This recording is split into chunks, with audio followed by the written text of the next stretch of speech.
In all life's pursuits, there emerges only a few special people who lead the way to a level of excellence unimagined before. Don LaFontaine was one of those special souls. He transformed the world of voiceover acting. Don's craft became one with his life, growing ever deeper and richer with each passing year, eventually integrating everything, his family, friends, and work into one whole joyous experience. Wait a minute. Who is this guy right here? Dun dun dun dun dun dun dun dun dun dun dun Don LaFontaine. This guy is the standard bearer for everybody that wants to get into this business, and he's just so darn good at it that it's just the thing to shoot for. That's like saying, that he's like Terrell Owens with a nice personality, with a real nice personality. I wanted to know if I could have you say something for me. Sure, what? In a world? Okay. In a world. He's a very, very close friend. He's a very generous person, in addition to being clearly probably the most talented voiceover artist that ever lived. So. What I try to tell people, essentially, here's all my mentoring in a very, hopefully brief way. Of all the billions of souls on this planet, there's no one who's lived the arc of your life.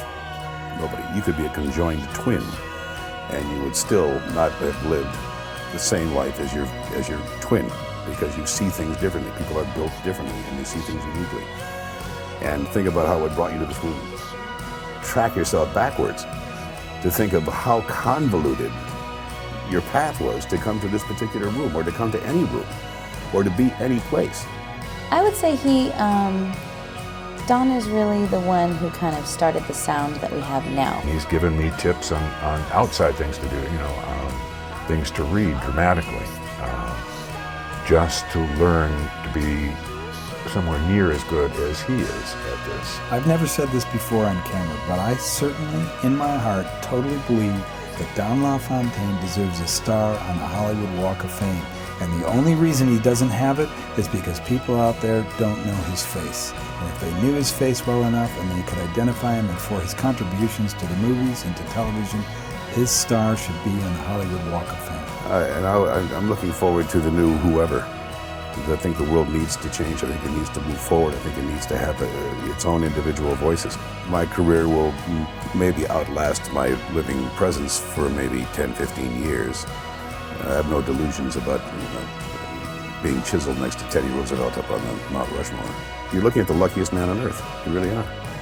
I'd just like to remember somebody that knew he was lucky and spread it around a little bit, and didn't hurt anybody, and try to help as much as possible. To know Don LaFontaine was to love him. Even to know of him was to love him. We will miss you, Don, and we will forever be inspired by your heart and soul.